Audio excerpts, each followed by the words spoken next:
Hello everyone, Charles Watts here. Welcome to another edition of Inside Arsenal. It is Tuesday, which of course can only mean one thing. It is match day in the Premier League. Arsenal travelling to Luton Town a little bit later on this evening. I'll be heading over there. First time for me at Kenilworth Road. Actually, don't often get to tick off a new ground doing this job, but it will be that today. I think 1991 was the last time Arsenal played Luton. 10 years old I was at that point. I've got some pretty bad memories with playing Luton as well, which we'll talk about a little bit later on in this video. Anyone of a sort of the vintage of me or even older than I am will certainly have the same sort of memories when it comes to Luton Town. And hopefully tonight will be very, very different and some ghosts of the past will be put to bed. And if they are, then Arsenal can move 5 points clear at the top of the Premier League tonight. It's a lead that Arsenal are very well versed in having. If you go back to last season, always seemed to be 5 points clear for a big chunk of that season.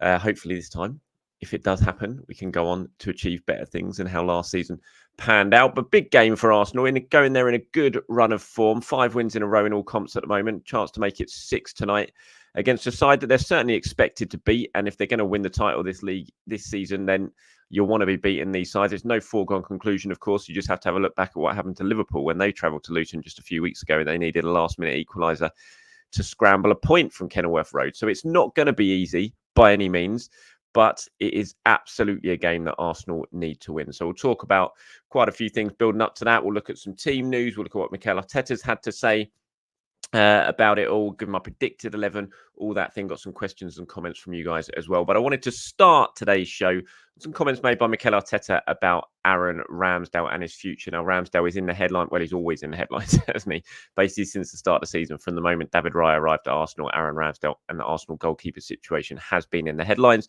But Ramsdale has been heavily linked, I would say, or certainly linked with Newcastle in the last week or so. Nick Pope, obviously having that injury against Manchester United, is going to rule him out for about 4 months. He had surgery yesterday on a dislocated shoulder and looking at potentially being back in April. So Newcastle on the hunt for a new first-team goalkeeper to see him through until the end of the season. Ramsdale has been linked as a potential target on loan for the remainder of the season. David De Gea as well, who of course is still a free agent, having been released by Manchester United in the summer, is another goalkeeper who's been linked with Newcastle. And Mikel was speaking about Ramsdale and the potential of a move to Newcastle last night during his press conference. This is what he had to say. He said, "I want Aaron with us. I am very happy to have 2 very, very good goalkeepers. We want to be better, so we want to add to what we already have. That's the intention that we have," talking about the January transfer window there. He says, "I cannot tell you that any Arsenal player is not going to leave in January or that he is going to stay here for the next 3 years. I won't say that no player is going to go to Newcastle or no member of staff either. I won't say it. If you say yes or no, I won't say it. I cannot guarantee that nobody is going to be leaving in January for Newcastle or for any club. So it's a no." So obviously, a bit of a sort of mixed way of saying it. But on one hand, he's saying, "I want Aaron Ramsdale to stay. I don't want him to go." But on the other hand, he's not ruling out a potential move. And I can understand the latter. And he's not talking about Ramsdale there. He's talking about any player. What's the point in saying he's not going to go? Because you just never know. Anything can happen when it comes to a transfer window. A bid can come in. A club can go into a window thinking they're going to keep someone, then suddenly a bid comes in and they completely change their mind and they let that person go. So it would be a mistake to say categorically that no one is going at this stage. And should someone come in with a huge offer for Ramsdale, then it probably would be something Arsenal consider. I don't think it's something they'd want to consider because, as Mikel says in that top quote, he's obviously very happy with the situation at the moment. He's got 2 very good goalkeepers. You just look at what's happened to Nick Pope. Suddenly he's out for 4 months. Say you let Aaron Ramsdale go in January, then David Raya gets an injury like Nick Pope has just got, and he's out for 4 months. Then what are you going to do? You're in a really strong position at the moment. As much as it is a bit of a mucked up situation, and there is pressure on both goalkeepers whenever they play because of the situation.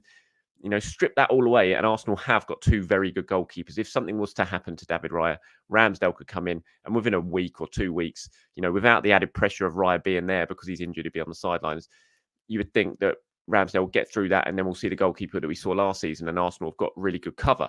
If Ramsdale goes and something bad happens to Raya, then they're pretty much screwed, and I don't want that to happen, and that's why I think that until the end of the season, things should stay as they are. Arsenal are not in a position to let their squad make their squad weaker in the January transfer window. If they want to win the Champions League, if they want to win the Premier League, they've got to maintain the squad that they have and add to it, not make it weaker. And if you get rid of Aaron Ramsdale, you do make it weaker. So, yeah, interesting stuff from Arteta. Obviously, it's all over the papers today and the internet what he's had to say there about Ramsdale, and it'll be interesting to see how it all pans out.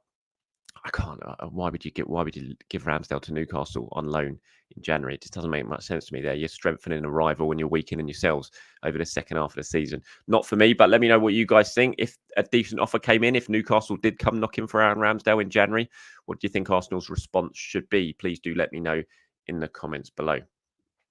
Okay, moving on to tonight's game and the wider picture of the title race. Mikel speaking in his press conference yesterday. These were interesting quotes, I thought. He was asked about if he's got a points target in mind for the season. And he says, do I have a target? Yes, 96 to 100. I think you win the league. That is the cushion.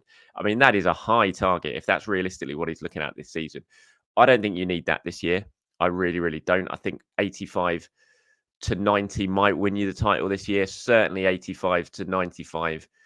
You know, you get over that 90 point mark, I think you do. I mean, if Arsenal are going to get 96 to 100 now, they can only afford to lose, I think, 3 more games. I think if they win every game between now and the end of the season, they would get 105 points.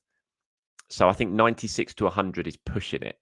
You know, you've barely got, you can lose 3 matches and then you've got to win all of the rest. I just don't see that happening this season. I think, as I've said many times, as we've seen with what's going on in Manchester City at the moment, and very nearly what happened with Liverpool against Fulham at the weekend, what happened when Liverpool went to Luton the other day, I think teams take points off each other throughout this season. I really don't think we're going to be in a situation where you need 95 to 100 points to win the title. I think it's going to be less than that. But that's what Mikel's target has in mind. And obviously, as a manager, you're probably going to have as high a target impossible as mine, because that's the standards you want to set. He was then asked about Manchester City and the fact that I think they've drawn their last 3 games, started to throw points away. And he was asked, do you take encouragement from that? And he said, do I take encouragement from it? No. The encouragement comes from watching the team play, means Arsenal, watching them behave every day and how hungry and willing they are to approach every training session. That's what gives me encouragement. What the others do is something that we cannot control. Which, I mean, that's typical manager speak, isn't it? It's just a case of we concentrate on ourselves. Doesn't matter what anyone else does. But I think deep down, I'd be very surprised if Mikel hasn't watched the last few Manchester City games, look at the amount of goals that they're conceding, and not thought, maybe they are a little bit off it compared to what happened last season. Although I think they might even have more points at this stage of this season than they did last season, which is pretty scary. But yeah, I do think, and I'm not sure. I mean, let me know if you agree with me or not. But I don't think 96 to 100 points is what you need to win the title this year. I think you definitely win the title if you get that 100%. So that should be the target. But I don't think you need that. I think it's going to be lower this season. But let me know in the comments below on your thoughts on that. And he was asked about Kenilworth Road and the fact, they're going. I mean, Arsenal haven't been here, I think, since '91. I said, and he was asked about that and what he's expecting and what the players are expecting to face from this sort of trip. I mean, it's not the type of ground you ever go to in the Premier League, really. It's a bit of a one-off. You can see it if you're watching on YouTube here, just how small it is, how tight it is in terms of how you even get into the ground as a player, the way you go through, the entrances for fans. You got to go through like those houses there that you can see. You have to go through their back gardens almost to get into the away entrance at Kenilworth Road. It's a complete one-off. It was just a few years ago, they were playing non-league football. I think a decade ago, they were in the non-league. And now look at them in the Premier League, hosting the likes of Arsenal tonight. Mikel was talking about that and what the players have been told about it and what to expect. And he said, they know, we have already warned them. They know what to expect. They know about the atmosphere and they know about the access. They know everything. And especially that they know they have to know about the team that they face tomorrow and the difficulties we're going to play against them. And as well, the opportunities that are for us to win the game. And, Arsenal are going to have to, this is not going to be a walkover by any means. Here's a stat from Albinho. Arsenal have won none, drawn 6 and lost 4 of the last 10 trips to Kenilworth Road in all competition. I mean, that's remarkable. And as I said, I mean, here's one from Jeff above that. If you're watching on YouTube, you can see it. It says, the only time I've seen Arsenal play Luton was in the League Cup final. Luton scored 2 goals in the last few minutes, having been totally dominated by Arsenal. Hope it's not the same on Tuesday. That League Cup final is one of my earliest memories of watching Arsenal. I was distraught. Nigel Winterburn missed a penalty to make it 3-1 at Wembley. I was watching it at home. My dad didn't take me. I was too young to go. I think it was the '87 Cup final, and or was it '88? I can't remember which one it was now. And so I watched it at home, and I remember when Nigel Winterburn missed the penalty, I cried my eyes out because Luton went on and scored 2 last minute. Well, they equalised, and then Brian Steen scored a winner in the last minute to make it 3-2, and I cried my eyes out. It's one of my earliest ever memories of supporting Arsenal. And my mum sent me to my bedroom because I was crying, and I said I wanted to kill Nigel Winterburn. That was my punishment. Yeah, so not nice memories for me. And the few league games I can remember there on that plastic pitch, losing, it was just miserable. Those trips, those games against Luton. So fingers crossed Arsenal can end that hoodoo tonight. But they're going to have to be on it. 100% they're going to have to be on it tonight. Team news-wise, sounded like a positive update from Mikel on Tomiyasu. He said we assessed him after the game. We took him off as a precaution, so we'll wait. Whether it's useful to use him or not, we will decide tomorrow. He's a strong boy, and hopefully he will be fine. So late decision to be taken on Tomiyasu's fitness. Personally, I just don't think you risk him. It was a muscle injury. You could see that. He was holding his calf. Arsenal have got Aston Villa on Saturday, which if Tomiyasu's fit for, Tomiyasu should be playing that game. It's absolutely a Tomiyasu game for me, that one at Villa Park. So I don't see why you need to rest him. Why you need to risk him tonight. You can play Ben White, you can play Zinchenko. You know, Arsenal are going to have a lot of the ball tonight. They're going to have to defend well, but they are going to have a lot of the ball. And you're going to want to take advantage of that. And I think this feels like a Zinchenko game tonight and Tomiyasu at the weekend. So I wouldn't be playing Tommy today. On Ben White, he said after his injury and the way we decided to manage his load, he's feeling perfect. He's back to fitness. He played some minutes and now he's in a good place. And that's a really positive update. Arsenal obviously been struggling. Ben White's been struggling with that injury issue that he's had for a few weeks now. And Arsenal have been managing him very, very carefully. And it appears, so as according to Mikel Arteta, that has now really, really worked. He's in a good place and he's injury free, and that is a bonus. And so he'd be coming in for me 100% tonight as a right back. Tomiyasu should be given a bit of a rest.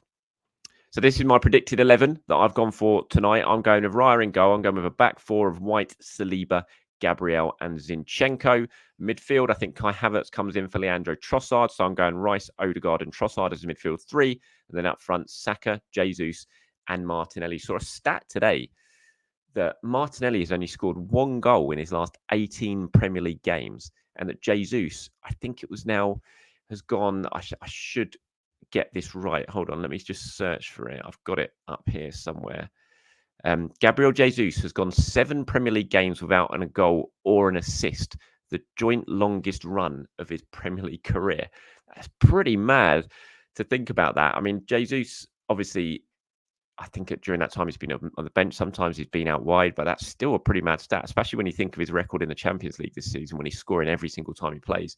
You know, Martinelli's obviously scored in the Champions League this season as well.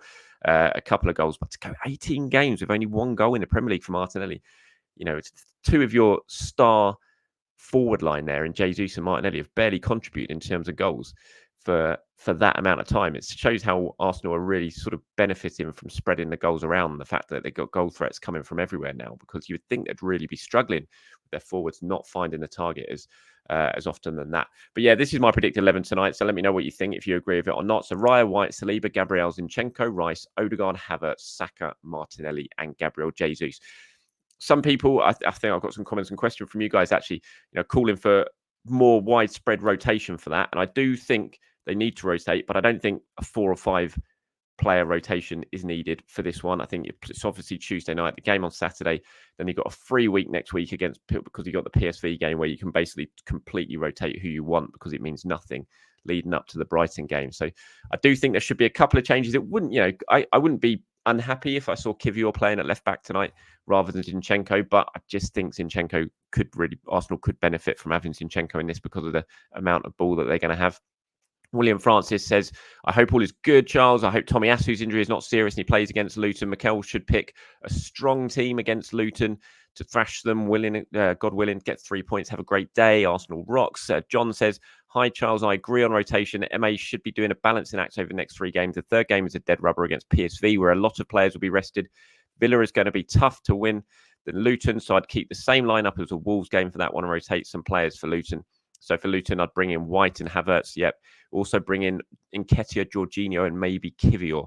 And Ramos here with a word of warning says, Luton haven't lost by more than 1 goal at home. Liverpool scraped a 95th minute equaliser. do not underestimate this fixture. Well, I'm definitely not going to underestimate this fixture. I don't underestimate any Premier League fixture. In terms of John there, yeah, I agree on White and Havertz. I'm not sure about Nketiah. Like I said, I wouldn't be unhappy if Kivior played. I could see that being something that Mikel does. Jorginho as well. Do you then play? I think Rice has to play. I think at the moment he's too important not to.